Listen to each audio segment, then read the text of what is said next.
இந்த ஆண்டு கேட்கப்பட்ட கேள்வி ஒண்ணுதான் பார்க்க போறோம். வாங்க கேள்விக்குள்ள போயிடலாம். பின்வரும் ஆட்சியாளர்களில் லிச்சாவி இளவரசி குமரதேவியை மணமுடித்தவர்கள் யார்? ஆப்ஷன் முதலாம் சந்திரகுப்தர், பி இரண்டாம் சமுத்திரகுப்தர், சி குமாரகுப்தர், டி கந்தகுப்தர். விடை தெரியவில்லை. அங்க இதுக்கான ப்ரூஃப் எங்க இருக்குன்னு போய் பார்க்கலாம். ஆறாவது சமூக அறிவியல்ல 3ஆம் பருவ வரலாற்றுல 3ஆம் பாடத்துல இருக்குது.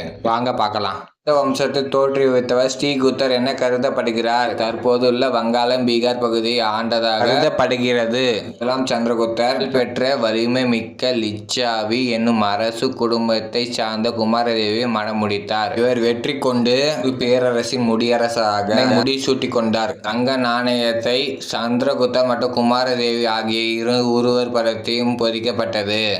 படியை பார்த்தா நம்மளுக்கான ஆப்ஷன் ஏ முதலாம் சந்திரகுப்தர். டிஸ்கிரிப்ஷனில் தலகம் ரிங்கு தரேன், ஜாயின் பண்ணிக்கோங்க. வீடியோ பிடிச்சா லைக் பண்ணுங்கள், கமெண்ட் பண்ணுங்கள், ஷேர் பண்ணுங்கள், மறக்காம அச்சீவ் தமிழுக்கு சப்ஸ்கிரைப் பண்ணுங்கள். தேங்க்யூ.